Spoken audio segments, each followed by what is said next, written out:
Ada harapan nggak ya untuk kita menang melawan Australia di laga kedua round ketiga kualifikasi Piala Dunia ini? Australia peringkat FIFA-nya 24 loh. Jauh banget sama timnas Indonesia. Mari kita bahas dari sudut pandang penikmat sepak bola, bukan pengamat sepak bola. Dari Sabang sampai Merauke, kita bersaudara. Teman-teman supporter timnas Indonesia, sebelumnya saya doakan terlebih dahulu mudah-mudahan teman-teman semua selalu diberikan kesehatan dan juga diberikan kelancaran dalam mencari rezeki yang halalan dan thayyiban. Amin ya Allah ya rabbal alamin. Laga kedua melawan Australia di GBK yang juga akan ditonton oleh puluhan ribu supporter timnas Indonesia. Dan informasi teman-teman semua, sekarang tiket udah sangat sold out dan saya juga jujur aja nggak kebagian karena memang saya telat sih mau belinya, dan saya memang berencana pengennya nonton timnas Indonesia ketika melawan Jepang nanti. Apalagi kan kalau melawan Jepang seharusnya udah ada pemain-pemain naturalisasi baru ya. Tapi sebelum kita bahas Australia, kita bahas dulu nih. Pemain naturalisasi baru itu kan Messi dan juga Eliano. Dan mereka masih dalam proses naturalisasi, sekarang pun tidak bisa bermain ya teman-teman saat melawan Australia. Dan mereka juga udah kembali ke Belanda, jadi gak akan nonton di GBK juga. Kalau hitung-hitungan saya sih, sepertinya mereka baru bisa bermain ketika melawan Bahrain. Dan bulan November nanti kita lawan Jepang. Jadi saat lawan Jepang saya nggak tahu nih mereka udah bisa bermain atau enggak. Kalau hitung-hitungan saya sih sepertinya belum. Tapi mudah-mudahan aja lah ya, kita tahu bagaimana dengan kualitas keprofesionalan Pak Erick Thohir dan tim bisa gercep membuat mereka bisa bermain dengan timnas Indonesia, diambil sumpah WNI dan perpindahan federasi.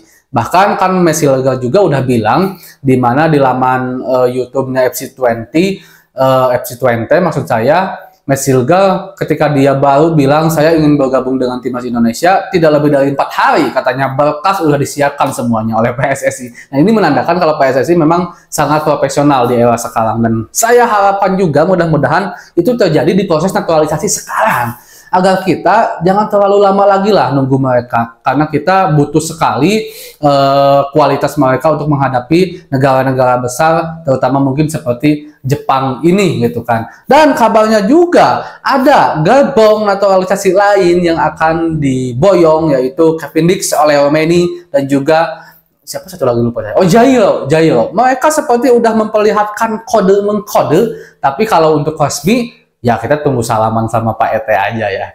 Nah, itu mungkin sekilas informasi. Dan juga selanjutnya nih teman-teman, kita akan bahas masalah lawan Australia ini. Kita harus akui dari segi ranking FIFA jauh banget timnas Indonesia dengan Australia. Bahkan sepertiganya timnas Indonesia aja enggak, setengahnya apalagi gitu kan.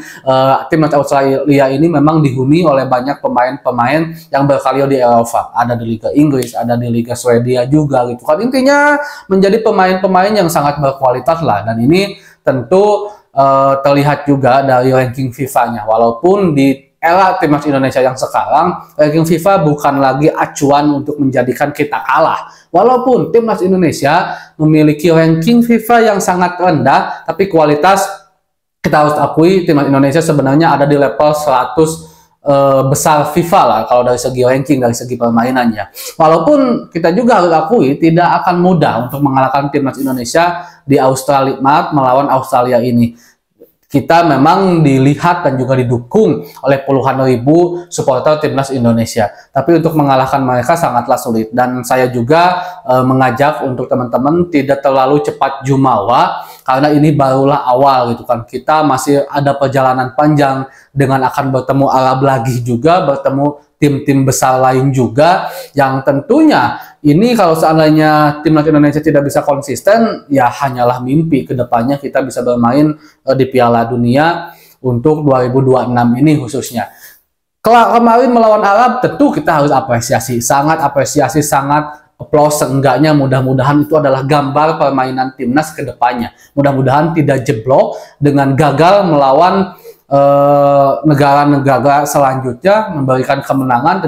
Tentu itu tidak kita harapkan ya teman-teman semua. Dan saya rasa sih seharusnya dengan penampilan timnas Indonesia kemarin saat melawan Arab, yang dimana begitu cukup konsisten, yang dimana juga memperlihatkan bahwa kita memiliki kualitas, menjadi lecutan semangat bagi timnas Indonesia bahwa siapapun lawannya kita bisa loh. Arab itu langganan Piala Dunia, bro, langganan Piala Dunia. Mereka adalah tim besar, mengalahkan Argentina di Piala Dunia kemarin, bermain di kandangnya sendiri, tapi kita bisa mencuri poin di sana. Itu menandakan kita punya kualitas, dan mudah-mudahan aja dengan hasil itu juga para pemain Indonesia memiliki daya lanjutan motivasi yang berlebih, bahwa ternyata toh kita bisa kok, toh kita mampu kok bersaing dengan mereka, dan seharusnya itu menjadi satu hal yang memang selalu ditekankan dan dipegang oleh para pemain timnas Indonesia. Kalau dari segi skema sih menurut saya tidak akan jauh ya. Coach Sinteyong akan tetap memainkan permainan seperti kemarin, yang dimana tidak terlalu banyak pegang bola. Yang ini juga sebenarnya bukan karena timnas nggak mau pegang bola atau position football ya, karena memang sulit juga, lawan-lawan kita lebih modern, lebih jago dalam memainkan 1-2 sentuhan, permainan, pergerakan tanpa bola, perpindahan dari setiap lini ke lininya juga itu sangat bagus juga, dan itu menyulitkan timnas Indonesia. Asalkan timnas Indonesia bisa menahan dengan kekuatan bertahan disiplin yang bagus seperti saat melawan Arab kemarin, tentu ini bukanlah hal yang sulit seharusnya ya. Dan kita juga berharap dengan teriakan para supporter timnas Indonesia bisa membuat timnas Indonesia menjadi lebih baik.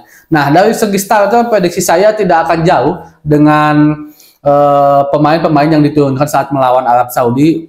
Mungkin hanya ada beberapa perubahan pemain lah, komposisi lah, dimana kan sekarang Justin Hubner udah bisa bermain, yang dimana pastinya Justin Hubner akan diturunkan sebagai posisi back kiri. Jadi kemungkinan Jay Ijes, Sandy Walsh, Ridho dan juga maksud saya Jay Ijes, Ridho dan juga Justin akan menjadi pemilik benteng kokoh 3 di belakang. Kelvin Verdong udah mulai ditarik, tinggal di tengah nih, tinggal di tengah. Apakah Tom Hey akan diduetkan dengan Nathan Choaon, atau Tom Hey ini akan diduetkan dengan Ivar Jenner seperti laga melawan Arab Saudi kemarin? Dan di depan saya lebih setuju untuk memainkan seorang Witan dibandingkan Marcelino Ferdinand. Bukan berarti Marcelino jelek, tapi Witan ini lebih bisa diajak kerjasama. Witan ini dia jam terbangnya memang lebih baik dibandingkan Marcelino Ferdinand. Kita tahu kalau Witan terus memperkuat timnas Indonesia di berbagai generasi, menjadi pilihan juga di klubnya, sehingga tentu jam terbang Witan berbeda dengan jam